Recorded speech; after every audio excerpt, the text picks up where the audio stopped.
Hello and welcome back to our FCS Subscriber Dynasty in NCAA Football 2006. Today we're going to be taking a look at the nation.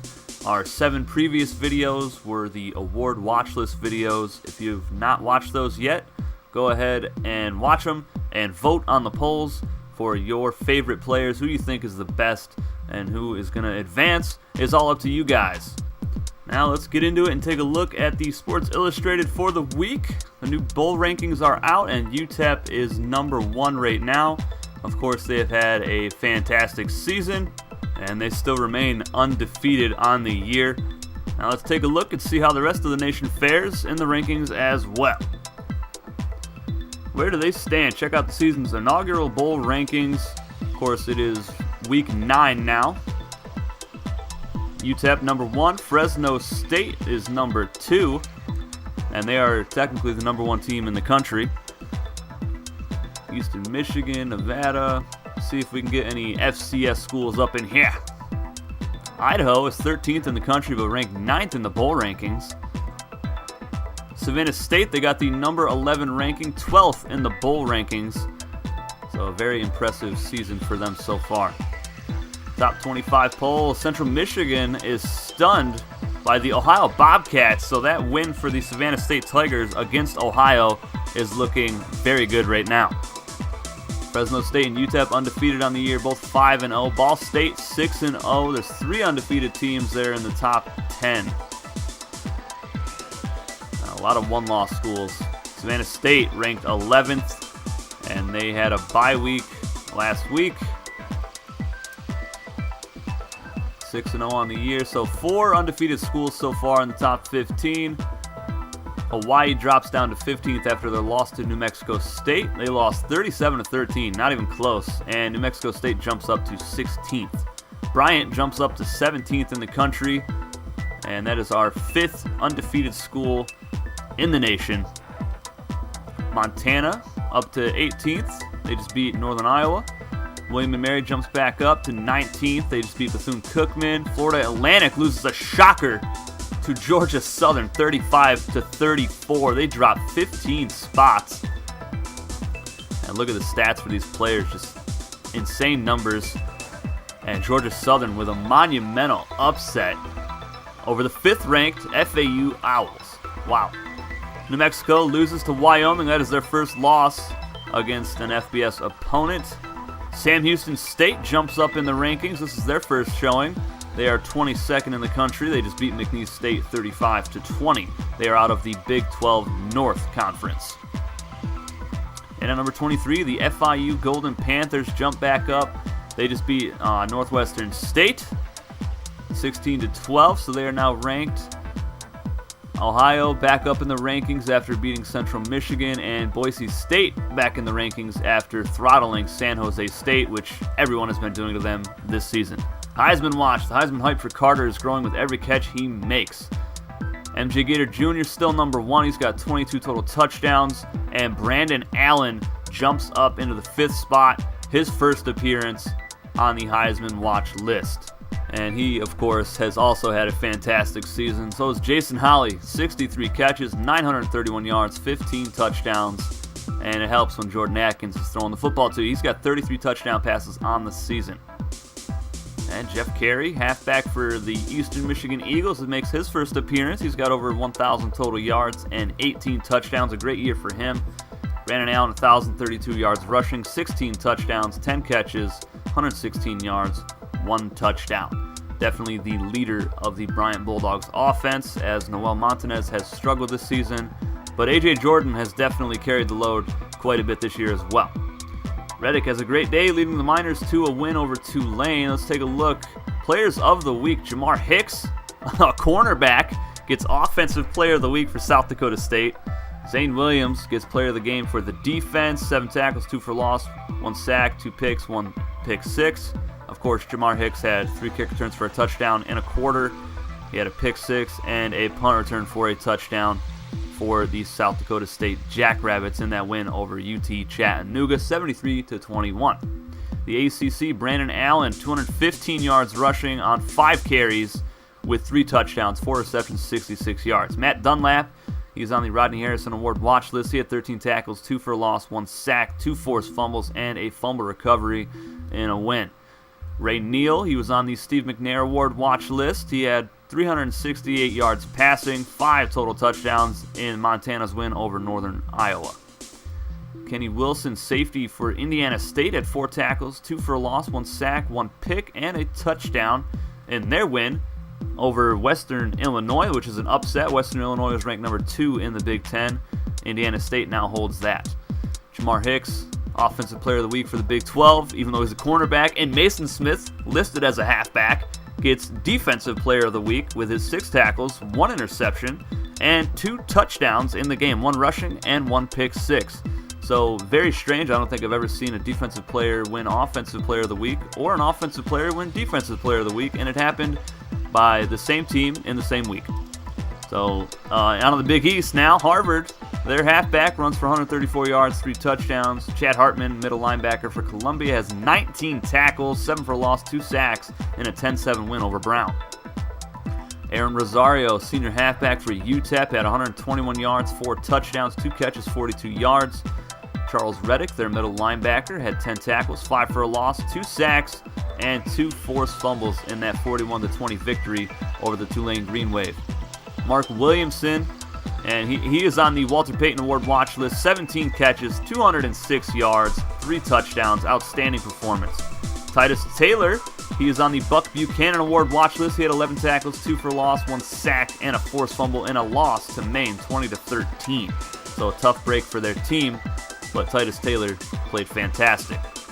On the MAC, A.J. Brewer, 14 catches, 299 yards, and 3 touchdowns. Unreal.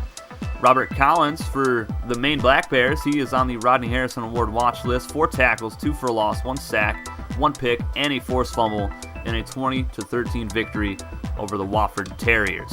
On to the Mountain West, Jordan Atkins, 333 yards passing, 31 of 37, and 5 touchdowns. Pete Montz for Air Force had 14 tackles, 7 for a loss, 3 sacks, a forced fumble, and a fumble recovery. That is the Mountain West Conference Players of the Week. Now on to the Pac-10, Darius Mitchell, Offensive Player of the Week, even though all of the stats right here are special teams. 122 kick return yards, 1 touchdown, 151 punt return yards, 2 touchdowns. Bully Cooper, Defensive Player of the Week, 2 tackles, 2 picks, and a pick six in an 87-24 victory over Idaho State, who is just the doormat of the Pac-10 at the moment. The SEC, Terry Washington, sophomore quarterback for Alcorn State, threw for 348 yards against Alabama State and 3 touchdowns. Zane Williams, of course, player of the week on defense. On the Sun Belt, Kyle Parker, Georgia Southern, the redshirt freshman quarterback in the huge upset win over FAU, threw for 273 yards. He ran for $158 and had 5 total touchdowns. He was the entire offense. Unreal. Akeem Smith, Tennessee Martin, sophomore safety, 7 tackles and a touchdown against App State. And the Skyhawks are 3-3 on the season there in the Sun Belt. Georgia Southern 3-2 on the year. So the Sun Belt definitely has some competitive FCS schools in there. Onto the WAC, Trey McCoy, redshirt junior quarterback for Boise State, 314 yards passing, 5 touchdowns, only 3 incompletions. Gary Norman, sophomore defensive tackle for Fresno State, 5 tackles, 5 for loss, 2 sacks, and a forced fumble in a win over Utah State, 36-24. On to the conference standings, UTEP wins their conference battle at Tulane, 41-20. No surprise there. On to the ACC, Bryant at the top, 5-0 in the conference. Savannah State is 3-0 in the conference. Both squads 6-0 on the season. Very similar stats for points for and points against. Savannah State has actually allowed 1 more point than Bryant, but Savannah State has also scored 2 more touchdowns than Bryant on the season. The ACC Atlantic looks like it's going to be won by Bryant unless something awful happens. The Coastal is still up in the air. Savannah State does have to play South Carolina State later in the season. That is probably the toughest game left on their schedule. And on the Big Ten, Dayton at the top, 4-2. They do play Western Illinois this week, and you guys will actually see that next week, not this coming week. But Indiana State 5-2 on the year, Western Illinois 4-3, Montana 5-1, their only loss coming to Dayton. So that loss is going to be a huge one. as it looks like Montana has just been destroying everybody else in the Big Ten. The Big 12 up for grabs. North Dakota State and VMI both 3-0. South Dakota State, of course, lost a heartbreaker to Western Carolina, and they're 4-3 on the season, still 5th in the conference, and they still have a shot. And I do believe North Dakota State plays VMI, and that is actually this week. So you guys will see that in not this coming week, but the next week after that will be the subscriber versus subscriber matchup. That is a huge game. If VMI wins that, South Dakota State is right back in the race for that division in the Big 12. The Big East is currently held up by Princeton and Columbia, both 2-0 in the conference. A lot of teams struggling to get over 500 on the season. Penn 1-5 on the year. They do have a conference victory, though. On to the Conference USA, UTEP is 5-0 at the top. Rice and Jacksonville State, an FCS school, holding their own right now, 3-0 in conference play. Let's see if that holds up for the rest of the season. And Towson is also 5-2 in the Conference USA, so very impressive year for them as well. On to the Independents, Army and Navy, 6-1 and 5-1 respectively. Navy has only allowed 70 points this season. Ball State 6-0 on the year, 249 points for, only 81 against. Their defense is balling out right now. A couple FCS schools doing decent for themselves. Maine and Hofstra both 3-3. UMass still looking for their first win on the season. Mountain West still up for grabs. Colorado State is undefeated in the conference though, 3-0. And then there's a couple 3-1 schools. And UNLV 2-5 on the year. Remember, South Dakota State thumped them in Las Vegas, so they have had it rough this year. On to the Pac-10, the most exciting conference so far. Cal Poly and Southern Utah at the top, both at 3-0. San Diego and UC Davis, both 2-1 in conference. And Portland State, of course, 2-3. Their only conference win coming against UC Davis, and a shocker. Northern Colorado, 2-5. They are fighting for their bowl eligibility right now. And their next game, they will be taking on Sacramento State, who is right above them in the conference standings. They're 2-4 on the season. On to the SEC, Tennessee State still number 1, Jacksonville number 2. Of course, Jacksonville's only conference loss was to the Tigers, and I am really excited and hoping for a rematch in the SEC championship game. Hopefully Jacksonville and Tennessee State can both get there so we can see that rematch take place. Prairie View A&M Panthers, not undefeated, but winless on the season. They are struggling mightily, and it looks like Tennessee State is going to run away with that SEC East. And the West still up for grabs. Jacksonville does play Alabama A&M later on in the season, I believe. They are on a 3-game win streak, Jacksonville, so they're getting hot right at the right time as they got into conference play. And the Sun Belt, FIU at the top. Georgia Southern with that huge victory over FAU, jumps to number 2 in that conference. So, very impressive win for them, and they're undefeated, 2-0 in the conference. On to the WAC, Hawaii at the top, but Fresno State closing in. They're 5-0 on the season, though, ranked number 1, and 2-0 in conference play. And everybody at least has a win in the WAC. San Jose State getting thumped week after week, struggling mightily. Now let's go ahead and take a look at the final outcomes from last week and take a look at predictions for our games for the next week or two. Alright, so in week 8, the 20th ranked Bryant Bulldogs traveled to take on the NC State Aggies in an ACC matchup. I predicted a 49-10 Bryant victory. They won 63-3. Their offense was outstanding. Brandon Allen, 5 carries, over 200 yards, 3 touchdowns, and he was just unstoppable. And it was really unfair. The Aggies are struggling, and I don't know what they're going to do with that program, but they need to figure something out if they want to actually maybe get a win or two in the next few years, maybe. The next game, Northern Colorado traveled to take on Idaho State. I had the Bears winning 31-27, and their team just erupted and won that game 87-24. That was a statement. Of course, Idaho State is absolute trash, just dumpster juice. But still, 87 points is a lot, especially since Northern Colorado is now 2-5 on the season. Jacksonville at Arkansas Pine Bluff in an SEC game.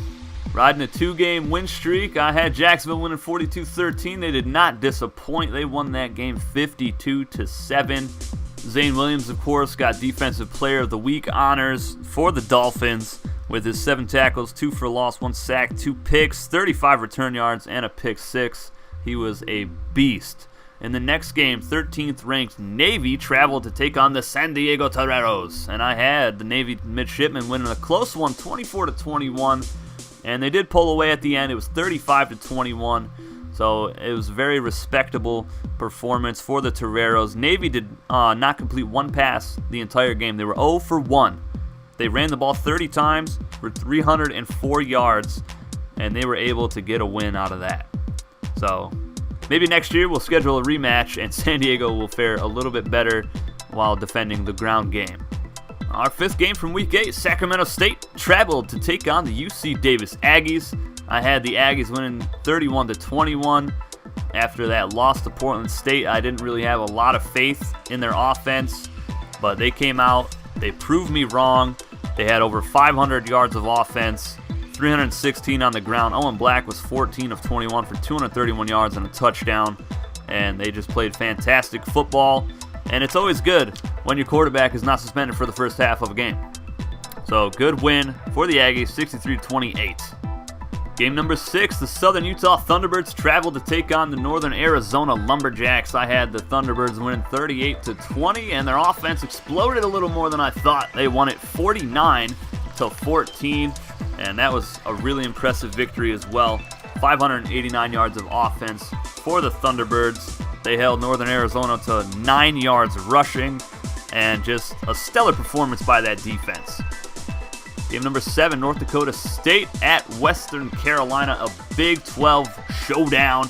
I had Western Carolina winning this one 38-28 due to the fact that they just beat South Dakota State. North Dakota State had other ideas. 40-38 they won the game, and that was a very exciting game. It was just back and forth down to the last second, and North Dakota State was able to pull off the win. Game number 8, Portland State traveled to take on Cal Poly, and I had this one going Cal Poly's way, 41-24, and both teams actually scored more than I thought. Cal Poly would win it 49-35. I am thoroughly impressed with Portland State, how they are playing with the minimal amount of talent that they actually have on that roster. Game number 9, Southeast Missouri State traveled to take on the VMI Cadets. I had the Cadets winning 45-17. They won it 42-10. Their defense stepped up a little more than I thought, and it was all around a great performance for them. Sanders, of course, a monster at halfback. Hopefully he does not get suspended anymore for them. Game number 10, South Dakota State at Chattanooga. I had South Dakota State winning 42-24, and they won 73-21. It was just an absolute blowout, and I'm pretty sure it's because South Dakota State was just so mad that they lost to Western Carolina that they just had to get some revenge on somebody. And unfortunately for UT Chattanooga, they were in the way. But that is going to be it for our Week 8 recap. Let's get into the Week 9 predictions for all of our games. Game number 1, Savannah State is going to be traveling to take on the Howard Bison in an ACC game. I got Savannah State winning 38-7 over the Bison. They are ranked 11th in the country, by the way, the Tigers. Game number 2, Alcorn State Braves travel to take on the Jacksonville Dolphins, and I have this one, coming down to a 1-point victory for the Jacksonville Dolphins, 55-54. If you look at Alcorn's roster, they have 2 of the fastest players in the country with a 97 speed and a 96 speed at wide receiver. They are literally the top 2 fastest players in the country. So I don't know if Jacksonville's going to be able to really contain them too well, but I do think Jacksonville's offense is going to do just enough to squeeze out of a victory in that game. Game number 3, Northern Colorado travels to take on Sacramento State. I've got the Bears winning 42-31. I think they're going to keep fighting as hard as they can to try to make a bowl game. They don't want to lose more than they've already lost. Game number 4, Northern Arizona travels to take on Cal Poly, and I got the Mustangs winning 49-14. I think Alexander Connor is just an absolute beast. He is probably top 10 quarterback in the entire country, including all the FBS schools currently, and I'm seeing him torch that defense right now. Game number 5, South Dakota State travels to take on the 22nd ranked Sam Houston State Bearcats, and I've got South Dakota State winning a close one, 45-38. Lamar Jackson is in the consideration for the Steve McNair Award, as well as Alexander Connor from Cal Poly, and I do believe that Lamar Jackson is going to do enough to carry his team over the 22nd ranked Bearcats. Game number 6, Western Illinois travels to take on the Dayton Flyers. This is a showdown between two of the top 3 schools in the Big Ten. I've got Dayton winning this one 42-31. We will see the return of Dorian Wurra at quarterback, but we're also going to see Jared Martin play for the Flyers as well. Now that game will be out not this coming Tuesday, but the next Tuesday after that.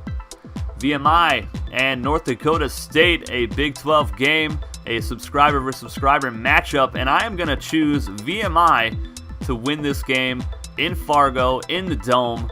And I think if their roster is at full strength, nobody's getting suspended, I think VMI is going to win that game, and I think it's going to be very close though.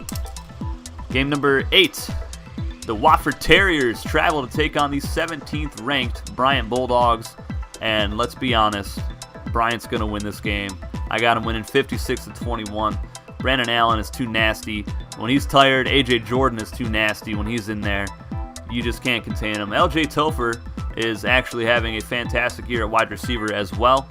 So I don't think anybody's going to stop that offense. Game number 9, UC Davis travels to take on Idaho State. And again, let's be honest, guys. Idaho State, god-awful. So I'm picking the Aggies 50-14.